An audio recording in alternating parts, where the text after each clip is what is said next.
Vamos abrir as nossas Bíblias aqui no livro de 1 Crônicas, capítulo 13. Vamos ler os versículos 1 a 12. Então Davi aconselhou-se com os capitães de milhares e de centenas, e com todos os chefes. Disse Davi a toda a Assembleia de Israel: se bem vos parece, se é da vontade do Senhor nosso Deus, enviaremos a todas as partes por nossos irmãos que ficaram em todas as terras de Israel, e pelos sacerdotes e levitas que estão com eles em suas cidades e arredores, para que se reúnam conosco e tornemos a trazer a arca de Deus a nós, porque desde o tempo de Saul não fizemos caso dela. E disse toda a Assembleia que assim se fizesse, porque a coisa parecia boa a todo o povo. Então Davi reuniu todo Israel, desde Sior do Egito até a entrada de Ramate, para que trouxesse a arca de Deus de Quiriate Jearim. Subiu Davi com todo Israel a Baalá de Quiriate Jearim, que está em Judá, para passar dali a arca de Deus, que mora entre os querubins, sobre a qual seu nome é invocado. Levaram a arca de Deus da casa de Abinadab em um carro novo, e Uzá e Aiô guiavam o carro. Davi e todo Israel se regozijavam diante de Deus com todas as suas forças, com cânticos, harpas, saltérios, símbolos e trombetas. Porém, quando chegaram à eira de Quidom, Uzá estendeu a mão à arca para sustentá-la, porque os bois tropeçaram. E a ira do Senhor se acendeu contra Uzá e o feriu, porque estendeu sua mão à arca, e morreu ali diante de Deus. Davi se entristeceu porque tinha ferido a Uzá, o Senhor tinha ferido a Uzá. Por isso chamou aquele lugar Perez Uzá até o dia de hoje. Davi temeu a Deus naquele dia e disse: como trarei à minha casa a arca de Deus? Vamos orar. Pai, em nome de Jesus, colocamos aqui, Senhor, esses textos debaixo da Tua direção e da unção do Teu Espírito, e clamamos a Ti, Senhor, que tenhas misericórdia de nós, e que venhas falar conosco neste momento, Senhor. Ajuda-nos, dá-nos discernimento, dá-nos o Teu socorro. Senhor, nós precisamos, não é apenas escutar a Tua palavra, é nos render à Tua voz. Como Isaías, quando viu a glória do Senhor, e poder responder ao Senhor: eis-nos aqui, Senhor. Envia-nos a nós mesmos, Senhor. Torna-nos uma bênção onde nós estamos. Começa a Tua obra a partir de cada um de nós. Ajuda-nos, Senhor. Clamamos pelo Teu socorro, clamamos pela Tua intervenção no meio do Teu povo. Em nome de Jesus. Amém. Meus amados, eu chamo a atenção de vocês aqui para o versículo 13, que diz assim: tornemos trazer a arca de nosso Deus a nós. Esse é o texto-chave que eu quero extrair dele o tema para a nossa meditação aqui. O assunto é a presença de Deus. Antes de entrar nos detalhes dos textos, eu preciso falar um pouco sobre a arca, o que significa a arca, do ponto de vista espiritual. Você se lembra quando Deus tirou o povo de Israel do Egito e os levou pelo deserto? Eles chegaram no Monte Sinai. E lá no Monte Sinai, Deus deu a visão da sua casa, do tabernáculo. E quando Deus deu a Moisés a visão do tabernáculo, o primeiro item que Deus ordenou que fosse construído foi a arca. E por quê, irmãos? Porque a arca nos fala da centralidade da pessoa e da obra de Cristo. E para o povo de Israel naquele tempo, era o testemunho da presença de Deus na terra. Então, por favor, vamos ler aqui Êxodo capítulo 25. Versículo 10 diz assim. Vamos seguir a leitura até o versículo 16. Farás também uma arca de madeira de acácia, cujo comprimento será cerca de 1,5 metro, sua largura pouco mais de 1 metro, e sua altura também um pouco mais de 1 metro. De ouro puro, por dentro e por fora a cobrirás, e farás sobre ela uma bordadura de ouro ao redor. Fundirás para ela 4 anéis de ouro, que porás em seus 4 cantos, 2 anéis de um lado, 2 anéis do outro lado. Farás umas varas de madeira de acácia, as cobrirás de ouro. Meterás as varas pelos anéis aos lados da arca, para com elas se levar a arca. E as varas ficarão nos anéis da arca, e não se tirarão dela.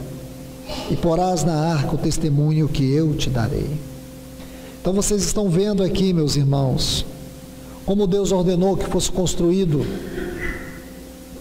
este móvel tão importante no tabernáculo, a arca. E em cima da arca, Deus mandou que fosse construído o propiciatório, todo de ouro.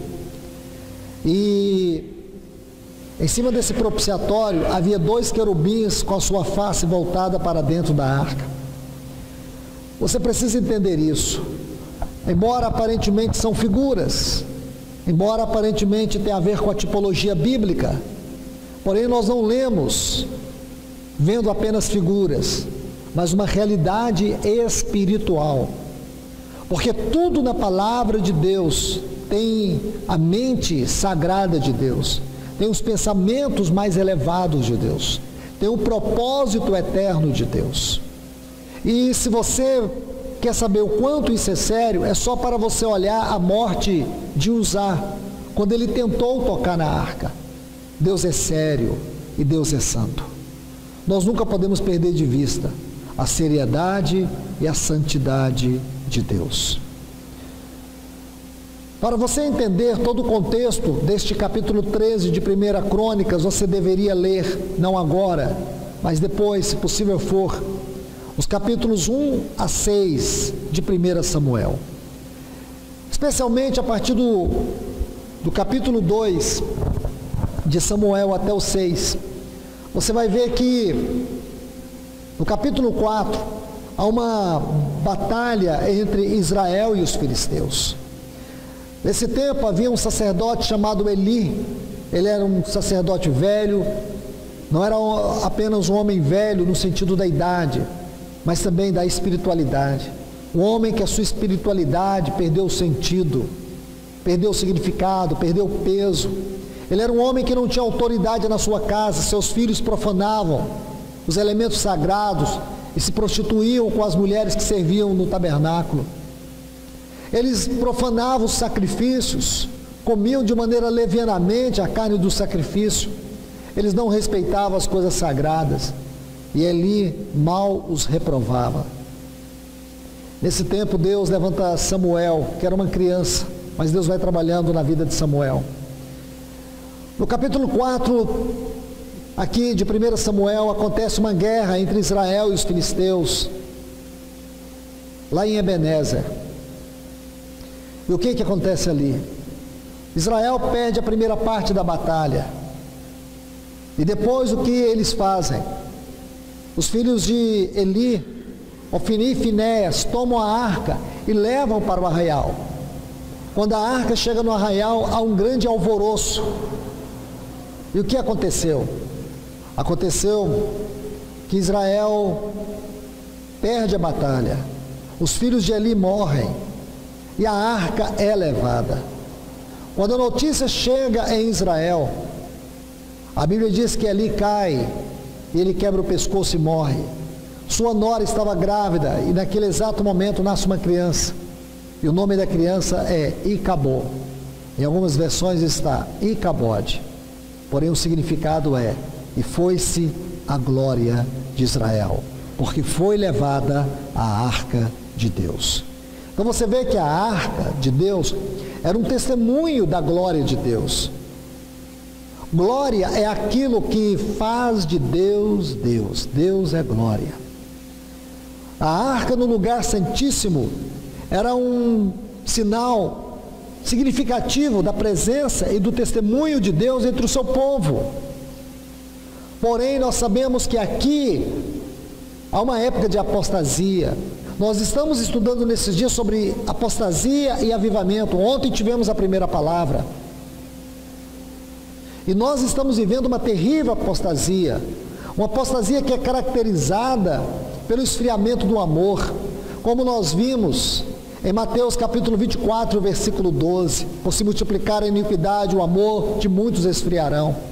Uma apostasia que pode ser classificada como está em 1 Timóteo capítulo 4, versículos 1 e 2, onde fala de profissionais da mentira que têm pregado engano. E ele diz assim, que muitos estão apostatando da fé por darem ouvidos a espíritos enganadores. Que triste, irmãos. E é justamente isso. Duas coisas se combinam nesse tempo: enganadores com uma igreja apostata. Que tristeza, irmãos. E depois nós vimos em 2 Timóteo capítulo 3, versículos 1 a 5, uma descrição da corrupção de pessoas, como está lá no versículo 5 de 2 Timóteo 3, pessoas que têm forma de piedade. Piedade é a palavra eusebeia do texto original grego, que descreve a vida cristã. Pessoas que têm forma de vida cristã, porém são avarentas, jactanciosas, arrogantes, caluniadores, sem domínio de si, desobedientes aos pais. Existem ali 19 descrições desse tipo de gente. Que triste, irmãos. Isso é apostasia. A apostasia. A igreja, ela precisa urgentemente se dar conta a que horas ela está nesta noite.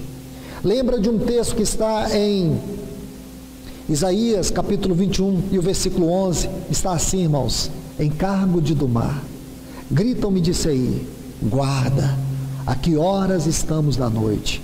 Guarda, a que horas? Irmão, será que nós sabemos a que horas nós estamos da noite? Será que nós temos clareza do tempo que nós estamos vivendo? A sensação que tenho, irmãos, é que a igreja está caminhando a ermo, sem rumo algum. Nós estamos caminhando sem direção alguma. As pessoas querem hoje viver a vida cristã, lá vão ter, de qualquer maneira, sem compromisso, sem realidade espiritual, porque a religiosidade tem massacrado, tem suplantado o verdadeiro cristianismo, a verdadeira igreja, seu verdadeiro caráter, seu verdadeiro testemunho. Isso é triste, irmãos. Então nós estamos vendo justamente esses assuntos, e aqui nós estamos vendo algo particular sobre a presença de Deus. O que caracteriza esta grande e terrível apostasia do nosso tempo é que a presença de Deus não está no meio do seu povo, e nós não admitimos isso, irmãos. E por que não admitimos? Porque temos um local de reunião, porque temos um programa de culto, temos alguém que prega, e nós achamos que tudo isso, irmãos, é o máximo do que a igreja tem e pode dar. Que tristeza, irmãos, que lástima, que lástima. Deus, Ele não está ouvindo as nossas orações porque não tem resposta para elas, porque nossa oração diante de Deus não demonstra um coração sincero, uma busca sincera, uma vontade sincera.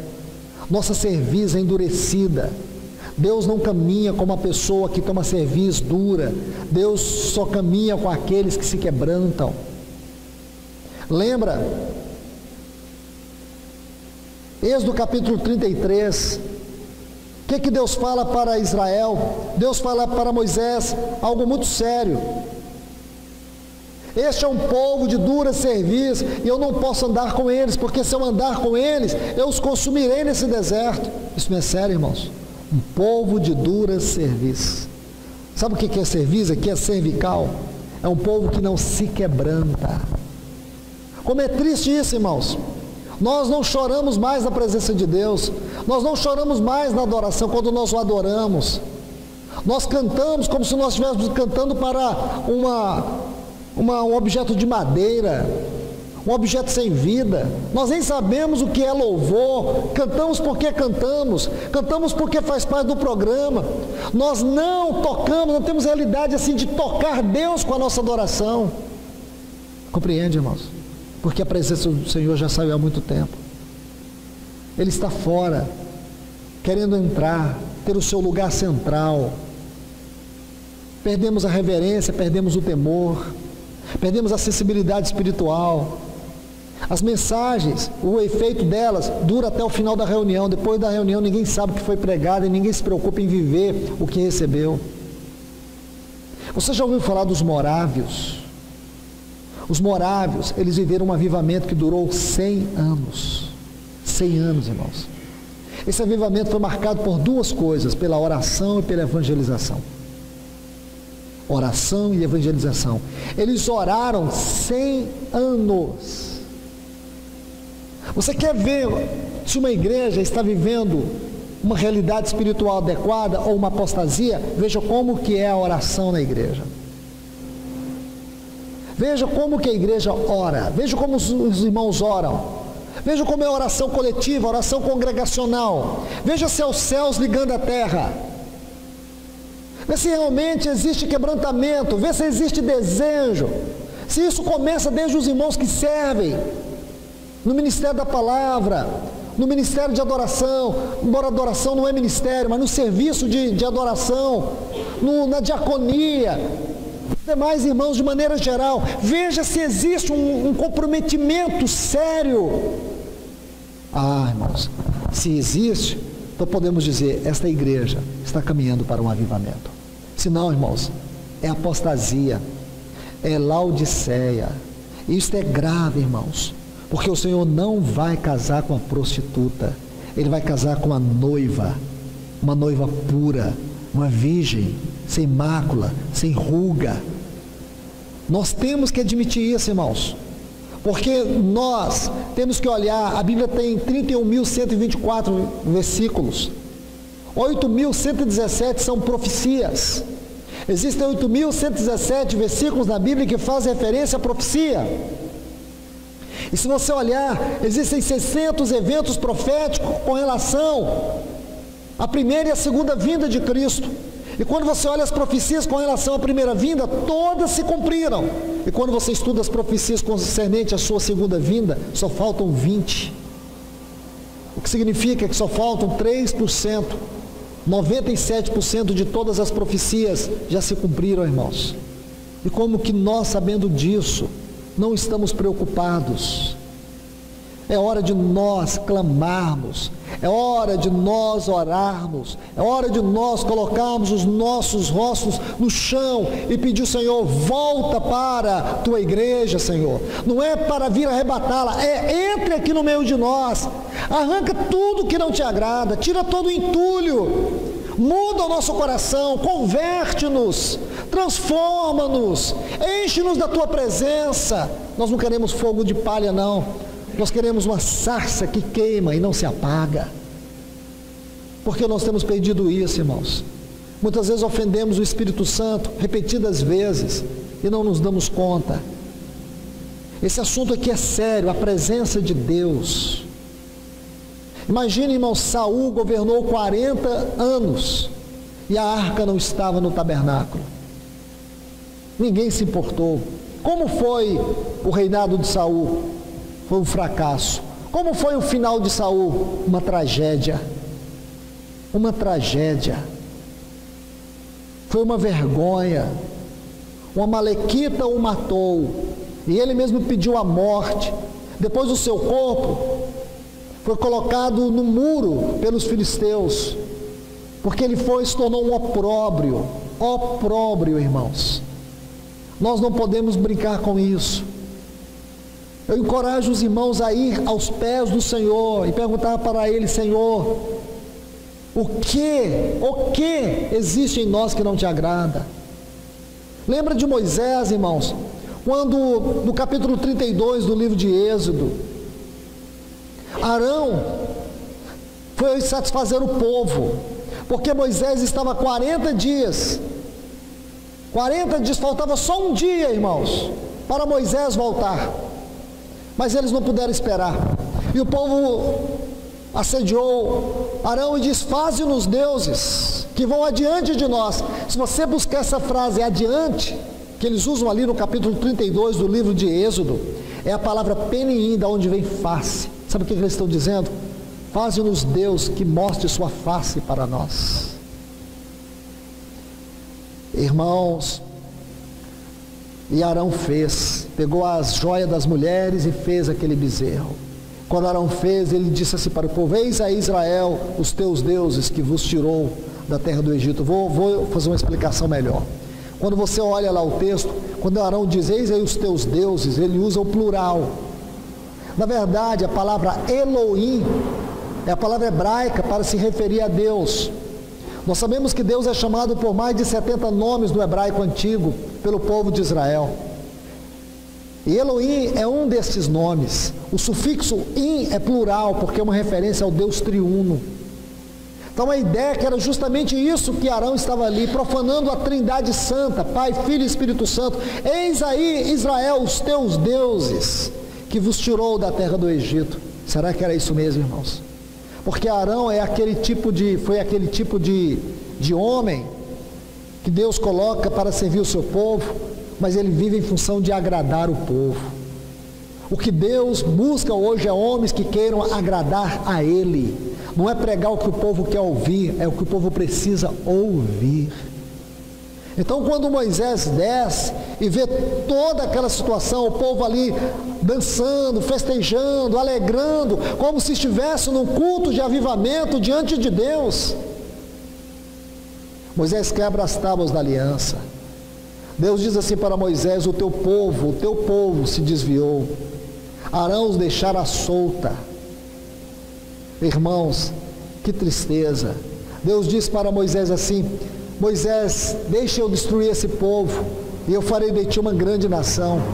Moisés não quis, irmãos. Moisés não quis. Moisés diz para Deus: risca meu nome, mas não destrua este povo. É esse tipo de homem que Deus procura nesta hora, irmãos. Homens que têm a real noção, real discernimento do que Deus quer fazer, o que Deus busca fazer. Não é homens que estão olhando para o movimento do povo, mas homens que buscam os anseios de Deus para a sua igreja. Deus diz: eu é que sei os pensamentos que tenho sobre vós. Deus tem o melhor para nós, irmãos, mas nós temos dado as costas para Ele. E aqui você vê que Moisés, no capítulo 33, diz que ele tinha um tabernáculo. Não era o tabernáculo que Deus mandou ele construir, era um tabernáculo de comunhão. E ele entrou naquele tabernáculo. E quando ele entrou naquele tabernáculo, em Êxodo 33, versículos 13, 15 e 18, tem 3 frases importantíssimas que Moisés usa para falar com Deus. A primeira é: mostra-me teu caminho. A segunda é: se a tua presença não for conosco, não nos tire daqui. E a terceira é: mostra-me tua glória. Irmãos, 3 grandes pilares que nós precisamos, irmãos. Se nós queremos a presença de Deus, nós precisamos desses 3 pilares na nossa vida. Quando Moisés diz: mostra-me teu caminho, não era um caminho para frente, não era um caminho para Canaã, não era um caminho para o alto, algo que nós temos esquecido, irmãos. Nós não andamos para frente, a nossa esperança não está no amanhã, a nossa esperança está na eternidade. A nossa esperança não está no futuro deste país. A nossa esperança é a Nova Jerusalém. Se os nossos pés estão nessa terra, inevitavelmente o nosso coração tem que estar nos céus. O nosso coração não pode estar nessa terra. Nossos pés sim, nosso coração não. Então, meus irmãos e irmãs, preste atenção nisso. Mostra-me teu caminho. Era isso que Moisés queria. Conhecer os caminhos de Deus, conhecer os atos governamentais de Deus, conhecer o eterno propósito de Deus, conhecer o plano de Deus, conhecer a mente de Deus, conhecer a vontade de Deus. Tudo isso constitui os caminhos de Deus. Mostra-me teu caminho. É o que nós precisamos, irmãos. É o andar para o alto. É isso que nós devemos buscar, um andar para o alto, um andar elevado. A vida cristã deve ser vivida num plano mais alto. Permita-me citar um texto para vocês. Efésios capítulo 2, versículo 6. Diz que pela graça nós fomos salvos. Aí ele diz assim: e nos fez assentar com Cristo nos lugares celestiais. Olha essa frase, Efésios 2:6. Que posição é essa, irmãos? Deixe-me citar o texto completo para vocês. Efésios capítulo 2, versículo 1 diz assim: e vos deu vida, estando vós mortos nos vossos delitos e pecados, nos quais andastes outrora, segundo o curso deste mundo, segundo o príncipe da potestade do ar. Éramos por natureza filhos da ira, como os demais, mas Deus, sendo rico em misericórdia, por causa do grande amor com que nos amou, estando nós mortos em nossos delitos e pecados, nos deu vida juntamente com Cristo. Pela graça sois salvos, e nos fez assentar com Cristo nos lugares celestiais. Meus irmãos, pelo amor de Deus, olha que coisa linda, que quadro lindo tem nesses textos. Primeiro, éramos filhos da ira. Nós não nascemos pecadores eleitos, nascemos pecadores condenados. Nós não nascemos filhos de Deus, nós nascemos filhos da ira. Agora veja que quadro lindo, irmãos. Aqueles que nasceram filhos da ira, aqueles que nasceram condenados ao inferno, pela graça Deus os fez, por meio de Cristo Jesus, sentar nos lugares celestiais. Isso configura muito bem com Colossenses 3, quando diz assim, que nós devemos buscar as coisas lá do alto, onde Cristo está sentado. Este, irmãos, deve ser o nosso caminhar. É um caminhar para o alto, é um caminhar para cima.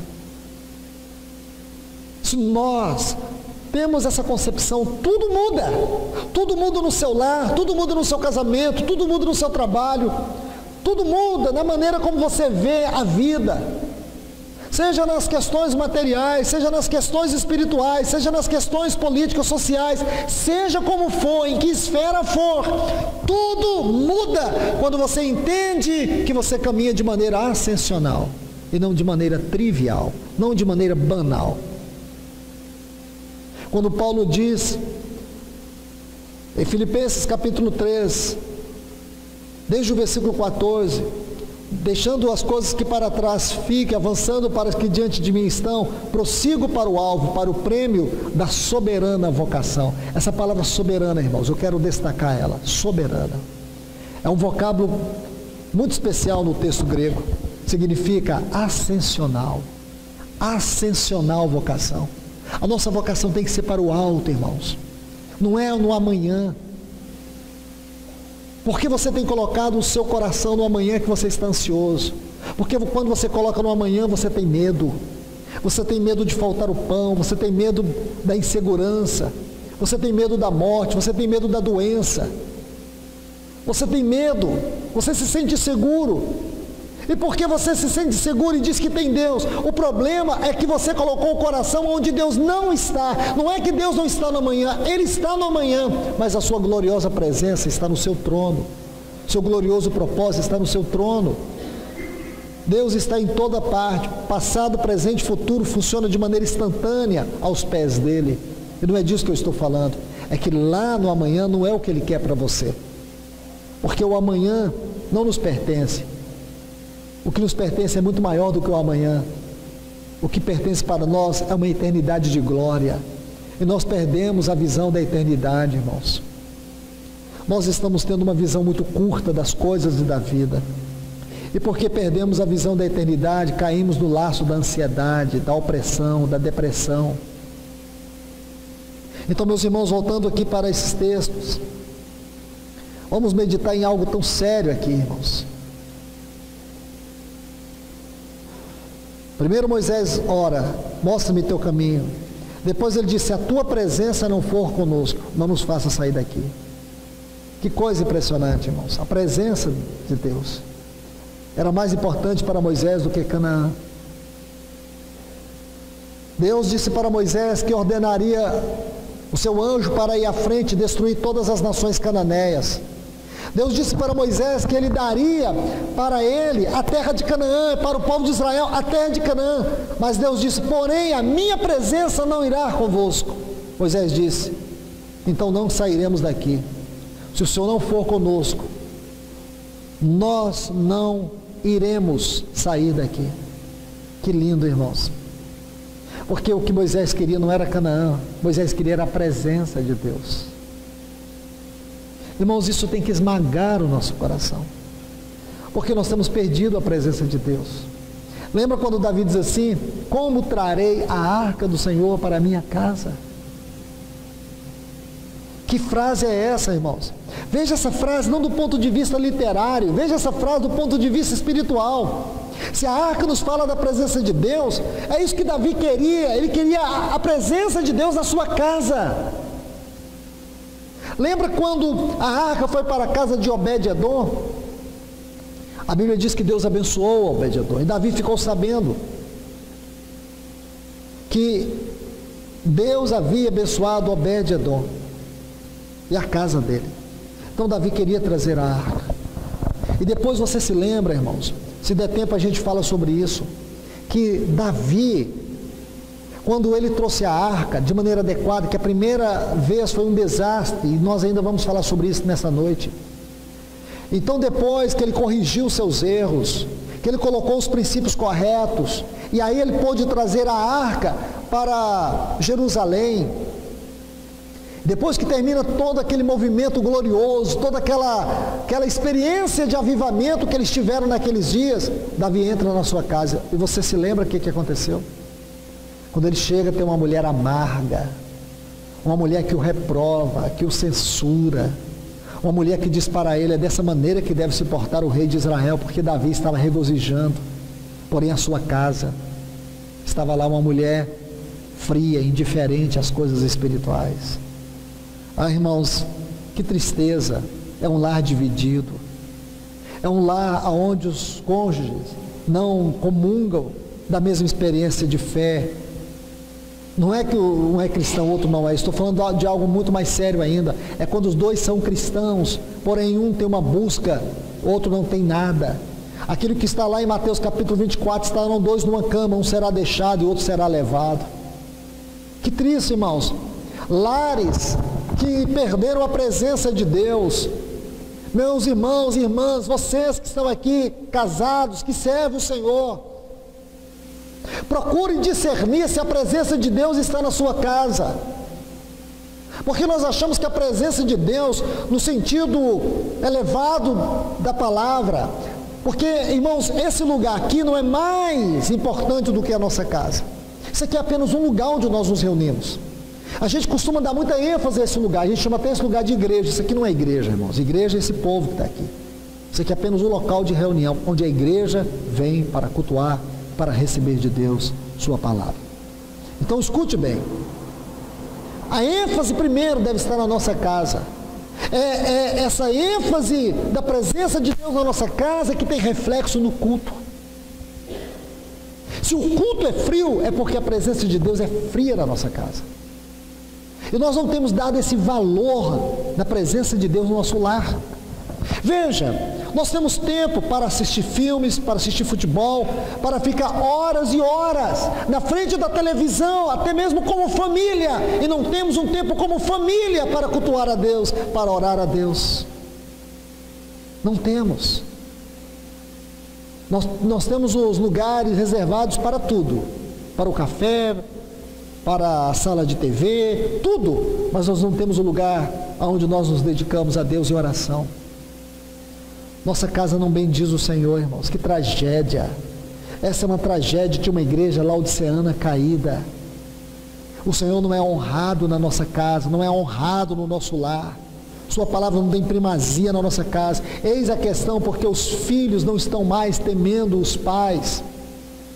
Eis a razão porque há tanto desrespeito, é porque a presença de Deus não está na nossa casa. Irmãos, nós estamos dando uma ênfase errada no culto. Para nós o culto é aquilo que acontece de domingo a domingo. Não é, irmãos. Nós temos que importar, não é o que acontece de domingo a domingo, é o que acontece entre os domingos. É a semana. Tudo que em nós tem que bendizer o Senhor. Compreende? Tudo, irmãos. Senão, a nossa vocação celestial foi completamente deturpada. Nós perdemos o foco. Nós não nos diferenciamos daquilo que nós muitas vezes condenamos em termos de religiões. Religiões que nós reprovamos, que nós dizemos que eles não estão salvos. Será que nós estamos salvos? Será que realmente, irmãos, a nossa salvação é essencialmente uma salvação cristã, novo nascimento, realidade espiritual, perdão eterno de pecados? Ou a nossa salvação é uma salvação religiosa? Nós fomos filiados a uma denominação. Nosso nome está escrito no rol de membros. Isso não é salvação. Salvação é quando o nosso nome é escrito no livro da vida. E é escrito pelo sangue do Cordeiro. E ninguém e nada a pode apagar. Não há condenação para aqueles que estão em Cristo Jesus. Romanos 8:1. Então nós temos que pensar. Teve um irmão muito querido no passado. Ele faleceu em 1981, Martin Lloyd Jones. Ele escreveu um lindo texto sobre salvações psicológicas. Importante esse, irmãos, porque muito daquilo que as pessoas chamam de salvação são salvações psicológicas, não tem realidade.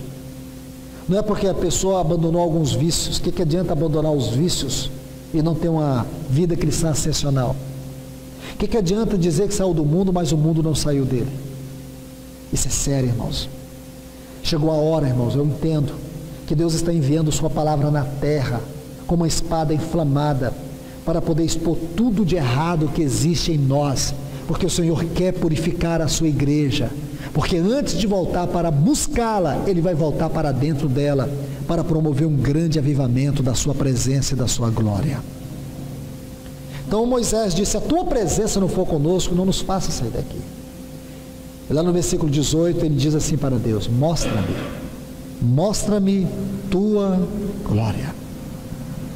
E você se lembra, irmãos, que Deus diz para ele assim: homem algum poderá ver minha glória.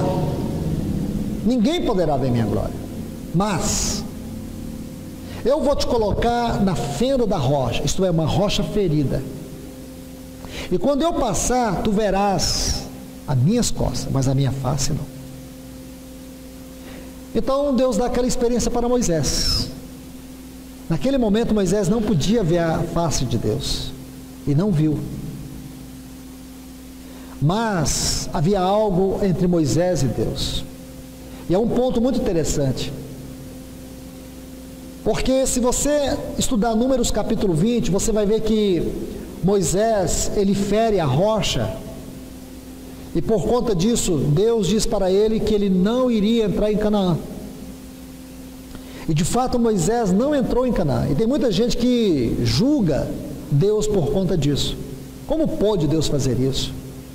Não deixou o seu servo, que foi tão fiel em toda a casa de Deus, durante 40 anos, ele não pôde entrar na terra de Canaã. É como se Deus fosse injusto, né, irmãos?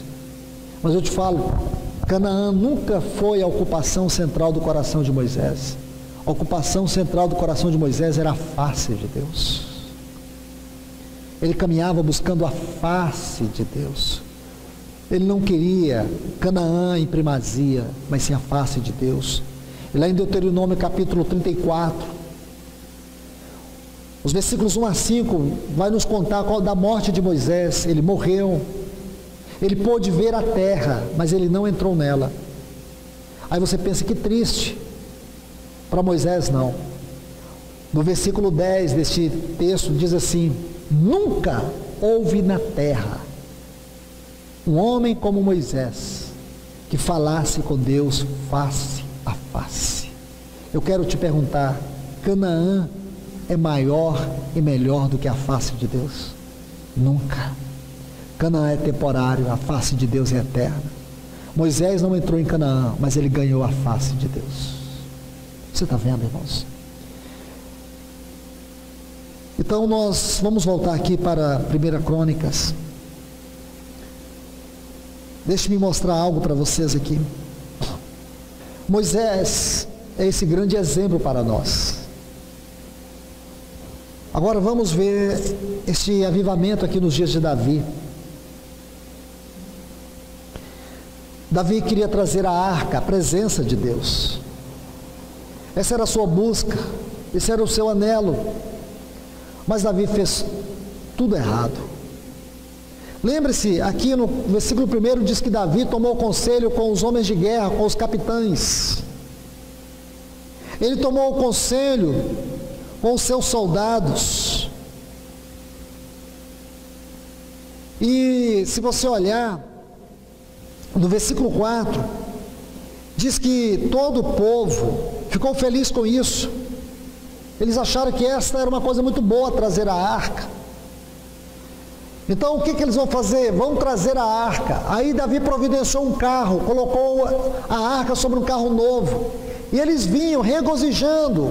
Parecia um grande avivamento, parecia um extraordinário acontecimento espiritual. Enquanto o povo estava feliz na terra, Deus estava irado nos céus. E por quê, irmãos? Eu vou repetir uma frase que eu disse no início. Gostaria que você nunca esquecesse dela. Deus é sério, Deus é santo. Santidade e seriedade de Deus é algo que nós precisamos considerar todo o tempo.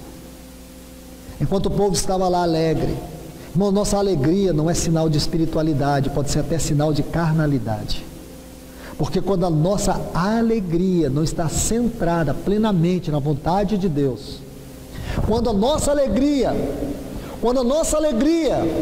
não é uma reação da presença do Senhor em nós, quando a nossa alegria é fruto do que nós queremos fazer para Deus, já estamos correndo um grande perigo. Porque a nossa alegria deve ser uma reação da presença de Deus entre nós, e não uma motivação do que queremos fazer para Ele. Perigoso isso, irmãos, porque nós podemos colocar nossas mãos sujas nas coisas santas de Deus, e foi isso que Davi fez. Então eles viam lá, festa, alegria, carro novo, a arca lá em cima, voltando para Jerusalém, depois de 60 anos, que momento glorioso, que momento sublime, a presença de Deus retornando para o meio do seu povo. Não, irmãos, de repente, os bois tropeçam e a arca vai caindo, e Uzá, na melhor das intenções do mundo, tenta colocar a mão na arca, e ele cai morto. E aqui mais uma vez, como no episódio de Moisés, nós podemos querer julgar Deus, mas ninguém, irmãos, olha para Deus e vê o seu coração. Como nós precisamos pedir ajuda do Espírito Santo para que nós venhamos sentir o coração de Deus sobre nós. Irmãos, Deus é sério, Deus não está brincando. Aqui tem algo muito sério em risco, é o testemunho de Deus na terra, é a glória de Deus na terra. Sem isso, esse povo, assim como nós também, estamos eternamente perdidos e condenados. Vamos ser tripudiados pelo inimigo. Satanás procura andar de mãos dadas conosco a todo tempo. Então aqui você vê a ira de Deus, Uzá cai, morto ali, e para todo o festeiro. Aí a arca é levada para a casa de Obed-edom. Se você observar, eles colocam o nome daquele lugar, Uzá Pérez. Uzá Pérez. Sabe o que significa a palavra Pérez? brecha, brecha, isso mesmo, palavra brecha. Irmãos, debaixo do nome do Senhor Jesus eu digo para vocês, nós temos que fechar todas as brechas. Existem muitas brechas que têm ferido o Senhor, desonrado o Senhor. Deus estava sendo desonrado ali e ninguém se importou. Sua palavra estava sendo desonrada e ninguém se importou. Agora que Uzá morreu, todo mundo se importa. Todo mundo se importa com Uzá, mas ninguém se importa com a palavra de Deus. Ninguém se importa com os preceitos de Deus. Ninguém se importa com a vontade de Deus. Ninguém se importa com o caráter de Deus. Ninguém se importa com a glória de Deus. Ninguém se importa com a santidade de Deus. Ninguém se importa. Mas com Uzá todo mundo se importa. Muitas vezes, irmão, nós queremos cobrir o câncer com band-aid. Nós queremos colocar um band-aid em cima do câncer. Nós precisamos tocar a ferida como ela é, irmãos. E sabe o que acontece? Eles levaram a arca para a casa de Obed-edom. Aí Davi diz: como trarei a arca do Senhor a minha casa? Se você ler 2 Samuel capítulo 6, ele diz assim: como trarei a arca do Senhor a mim? 2 Samuel 6. E aqui ele diz assim: como trarei a arca do Senhor à minha casa? Meus irmãos, voltando aqui para o versículo 1 do capítulo 13, se você observar, Davi tomou conselhos errados, irmãos. O problema aqui começa no início. Começa lá atrás, quando ele tomou o conselho com quem ele não deveria tomar. Os soldados, os capitães não cuidavam das coisas espirituais. Não eram eles que tratavam dos assuntos celestiais, dos assuntos divinos, eram os sacerdotes. Por favor, vem comigo aqui no capítulo 15. Olha o versículo 11, aqui de 1 Crônicas. Chamou Davi os sacerdotes Zadok, Abiatar e os levitas, Uriel, Asaías, Joel, Semaías, Eliel, Aminadab. Ele disse: vós que sois os principais das famílias dos levitas, santificai-vos, vós e vossos irmãos, e passeis a arca do Senhor, Deus de Israel, para o lugar que lhe preparei. Está vendo aqui, irmãos? Vamos voltar, nós precisamos voltar mais texto ainda. Aqui no capítulo 15, a partir do versículo 1 diz: Davi também fez casas para si na cidade de Davi, preparou um lugar para a arca de Deus e armou uma tenda. Então disse Davi: a arca de Deus não deve ser levada a não ser pelos levitas, porque Deus os elegeu para que levassem a arca do Senhor e para que lhe sirvam perpetuamente. Versículo 4. Reuniu também Davi os filhos de Arão e os levitas. Aí vai dar uma lista deles. Agora deixe-me colocar pontos importantes aqui. Você se lembra quando nós lemos Êxodo capítulo 25, do versículo 10 ao 16, diz que a arca, ela tinha duas argolas nas laterais, e ali deveria ser colocada duas varas. As varas eram de madeiras de acácia. As acácias eram madeiras retorcidas, e essas madeiras eram lavradas e revestidas de ouro. Uma das características das acácias é que elas não sofriam corrosão. Tipologicamente nos fala da incorruptibilidade da natureza humana da pessoa do nosso Senhor Jesus. Então aqui você vê que essa arca deveria ser levada pelos levitas, pelos sacerdotes, e não por um carro novo. Da onde que surgiu essa ideia aqui do carro novo? Em 1 Samuel, capítulo 6, versículo 7, não precisa nem ler, só vou citar. 1 Samuel 6, 7. Quando a arca foi tomada pelos filisteus, sabe o que os filisteus fizeram? Eles prepararam um carro novo e colocaram a arca em cima, para que fosse conduzida. Então a ideia do carro novo não era uma ideia espiritual, não era uma ideia divina, era uma ideia dos filisteus. Os filisteus eram um povo extremamente depravado, e um povo terrível, no seu caráter moral, em todos os sentidos. Era um dos povos mais perversos que havia na terra. Aquele povo perverso, foram eles que construíram o carro novo. O que Davi fez? A mesma coisa. Irmãos, se nós queremos a presença de Deus, nós não temos que copiar os princípios do mundo. Nós temos que buscar aquilo que a palavra de Deus diz, os princípios corretos da palavra.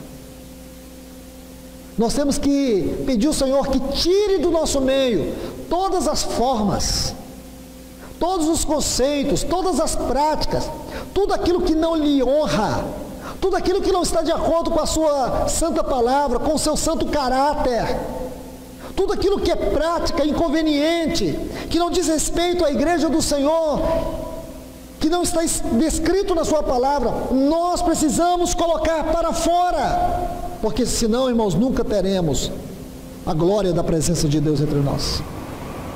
Sensações almáticas, sensações de euforia, não tem nada a ver com a presença de Deus. A presença de Deus gera temor, a presença de Deus gera uma alegria santa. Não é euforia, é alegria, é gozo, é quebrantamento, é rendição, é consagração. E a alegria do Senhor, essa alegria dele é a nossa força, é um poder que nos habilita, nos capacita a servi-lo, a agradá-lo. Entende, irmãos? É isso. Não é um carro novo. Eu vejo muitos livros aí querendo ser um manual para avivamento. 10 formas para avivamento, 5 passos para avivamento. Igrejas que estão experimentando alguma coisa que deu certo lá, isso é pragmatismo, irmãos. Aí deu certo lá, aí já escreve um livro e começa a espalhar por tudo quanto é lugar, e as pessoas começam a praticar as mesmas coisas para ver se dá certo, e não dá. O que nós precisamos, irmãos, não é voltar para práticas humanas, não é para aquilo que dá certo.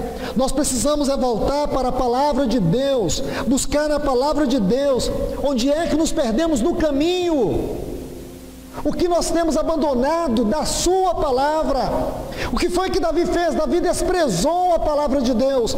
Ele preferiu uma maneira mais fácil. O avivamento não vai vir de uma maneira fácil. Nós temos que pagar um preço. E será que nós estamos dispostos a pagar um preço? Então esse carro novo, irmãos, ele revela o que é o cristianismo hoje, o que é a igreja hoje. A igreja é justamente esse carro, essa carroça de Uzá e Aiô. É isso que é a igreja hoje, essa carroça velha.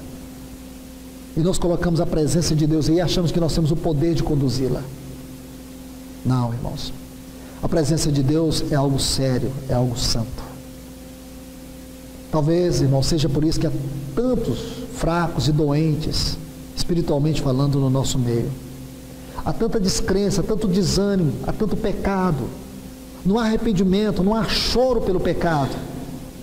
Nós comemos do pão, bebemos do cálice, da mesa do Senhor, comemos de maneira banal, não sabemos o que tocamos, não tocamos uma realidade espiritual, fazemos isso de maneira tão religiosa e achamos que é espiritual. Não é, irmãos, não é.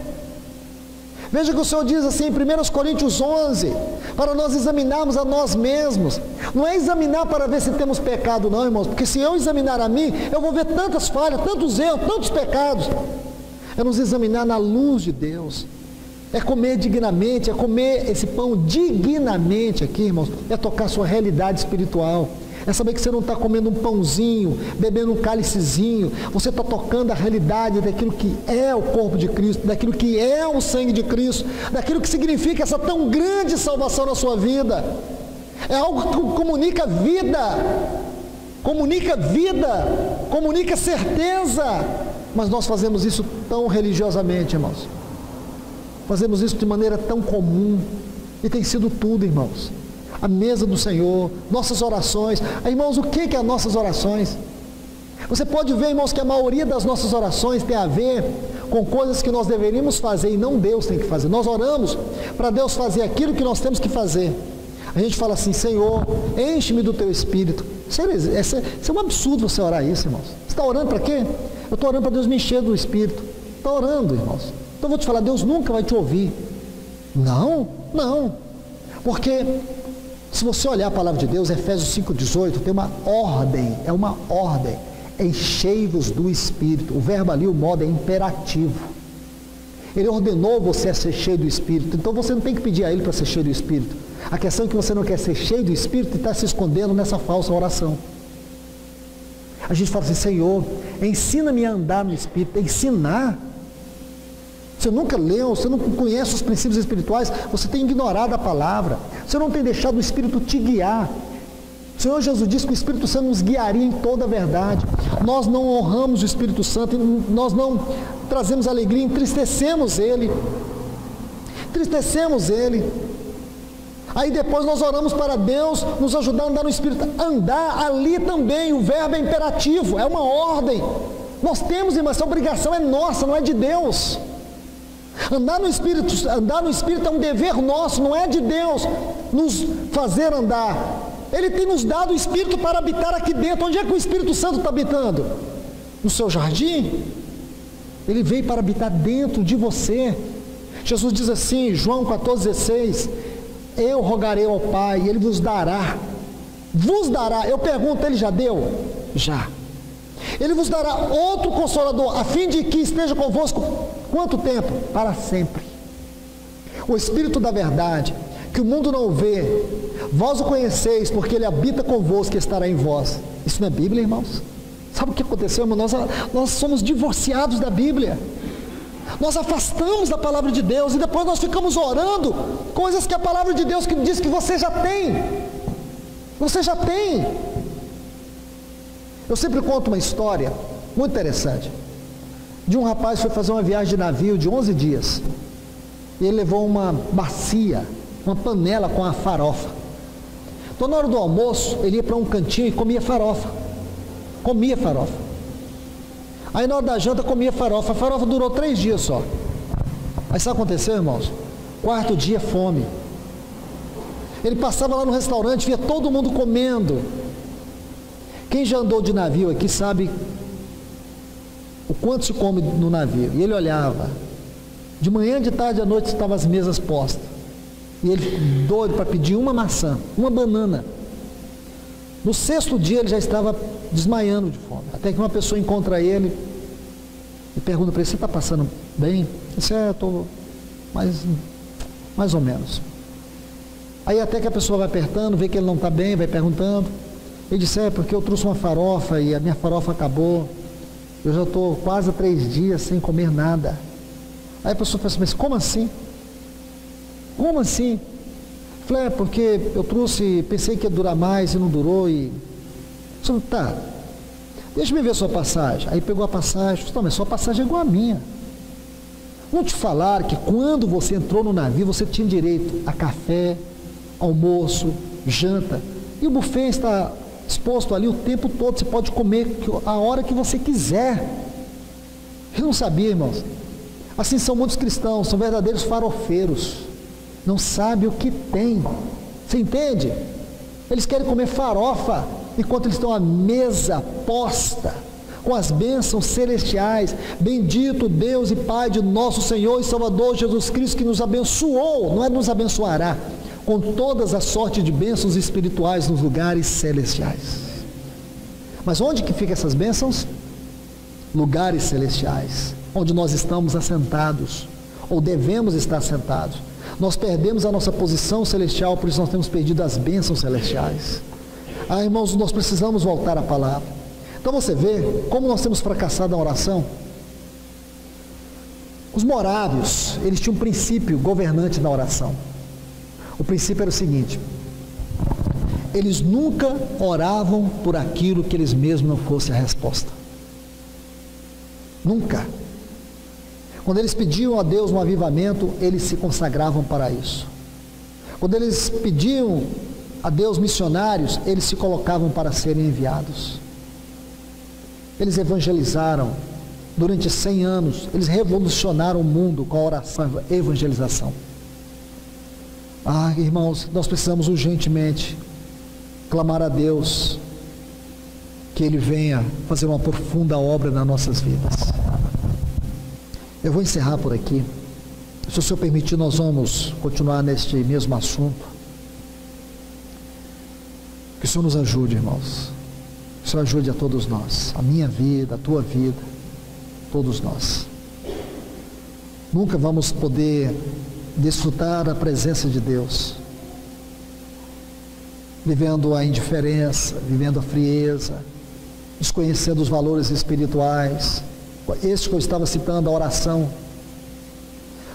que se tornou apenas um instrumento de conquista, não um relacionamento com Deus. Uma oração que é só um monólogo, só nós falamos.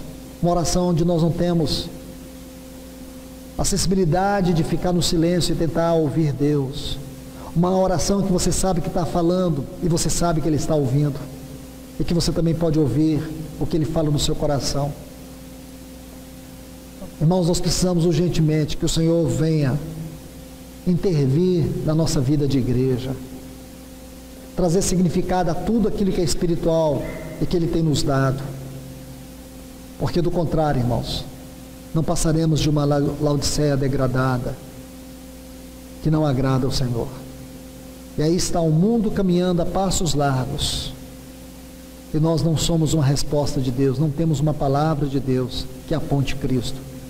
Estamos aí, irmãos, perdendo o testemunho. O Senhor nos chamou para que nós fôssemos as suas testemunhas, e nós precisamos, irmãos, voltar para o livro de Atos, estudar aqueles avivamentos na igreja de Jerusalém, de Antioquia, de Corinto e de Éfeso, ver o que o Senhor fez naquelas cidades, e é o que Ele busca fazer entre nós, irmãos. E se nós não tivermos a ousadia e a coragem de buscar isso, nós perderemos o mover de Deus. O Senhor está pregando as suas últimas palavras para a sua igreja. Ele está trazendo as últimas palavras para ela. Se ela não escutar, será lamentável, ela vai ser condenada com este mundo. Triste, irmãos, mas o Senhor está nos chamando, porque Ele está reivindicando o seu povo, Ele está reivindicando o lugar do seu Filho nela, o lugar do seu Espírito nela, o lugar da sua palavra nela. Que Deus nos ajude, que Deus nos abençoe. Pai, no nome de Jesus, nós entregamos a Ti esse tempo em Tuas mãos, clamamos pelo Teu socorro, pela Tua intervenção, pelo Teu trabalho, pela Tua misericórdia por nós. Senhor, tenha misericórdia de nós, Senhor. Tenha misericórdia da minha vida e da vida dos meus irmãos e das minhas irmãs aqui neste lugar. Penetre com a Tua voz no mais profundo do nosso coração, Senhor. Inquieta-nos a voltar para Ti de maneira radical, Senhor, de maneira genuína, de maneira verdadeira, de maneira sincera. Nos livre da superficialidade, nos livre da frieza. Ó Deus, que haja em nós esse mesmo clamor de Davi: como traremos a presença do Senhor para nós? Queremos a Tua presença, Senhor, essa presença transformadora, essa presença que gera temor, que gera santidade, essa presença que gera consagração. Deus, vem nos ajudar, Pai. Clamamos a Ti no nome de Jesus. Amém.